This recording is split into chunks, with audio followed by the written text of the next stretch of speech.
Então vamos lá. A gente está aqui na fase 1, primeiro, que é a fase de leitura, né? Ele não vai modificar nada sem você pedir, ele vai entender o que ele está vendo, ele vai fazer aquela análise, ele vai, né, correr pelos corredores dos seus projetos, dos seus agentes, daquilo que você criou. E ele vai para a etapa de diagnóstico mais proposta. O que significa isso? Ele é só a identificação de um problema, mas a proposta é uma proposta de resolução, um plano de ação para você resolver aquele problema.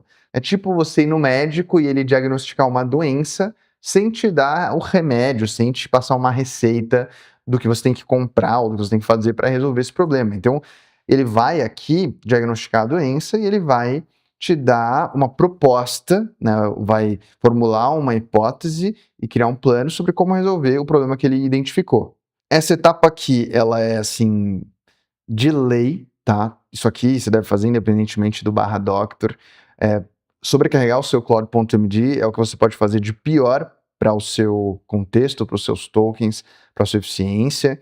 Muita gente coloca skills inteiras, instruções que equivaleriam a múltiplas skills dentro do Claude.md. Esse é o erro mais básico que tem, mas muita gente ainda faz. Então, essa é uma das coisas que vão ser verificadas. Isso aqui é aquilo que a gente conversou antes, né? Para você só carregar o contexto quando necessário. Então, imagina que a gente tem um agente que produz conteúdo para as redes sociais. Se eu estou criando um carrossel, ele não precisa carregar todas as informações de como criar um vídeo, de como editar um vídeo. Ele só carrega aquilo que diz respeito ao carrossel. E aí, obviamente, ele vai remover, né, como vocês viram no nosso exemplo, coisas que estão duplicadas, arquivos inúteis que não são usados, skills que já ninguém mais usa, né, há muito tempo, nunca foram utilizadas. E ele vai para as permissões e para os avisos.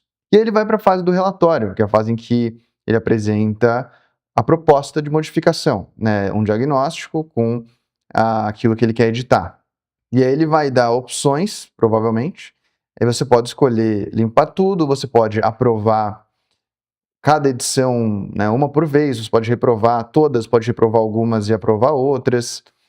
Isso aqui é uma forma de garantir que ele não vai simplesmente fazer um monte de coisa que você nem faz ideia. Você vai controlando esse processo se você quiser.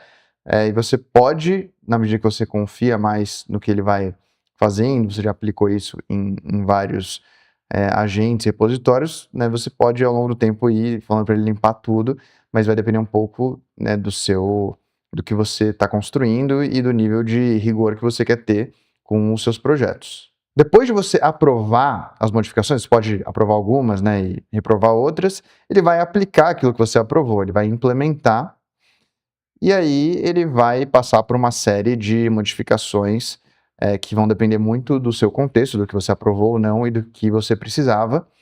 E se você quiser, você pode salvar também no seu histórico a versão nova. E depois, se você quiser retornar à versão anterior, é 100% possível, tá? Ele não é perpétuo, você pode rodar as coisas que você já roda na versão nova e testar, e se não der certo, você pode dar um Command Z ali, né? Um Ctrl Z para ele voltar ao que era antes, pedindo para a própria sessão que gerou todas essas modificações. Então, é um procedimento de baixo risco, já que você pode retornar ao que era antes. Então é basicamente isso, você pode experimentar rodar esse /doctor dentro das coisas que você já tem construídas e ver o que acontece. Se não der certo, você volta atrás. Você pode também, se a preocupação for muito grande, duplicar um dos seus repositórios, um dos seus agentes, dos seus projetos, e aí você roda o /agent na pasta duplicada, e assim você pode ter a comparação entre o resultado de uma versus o resultado de outra.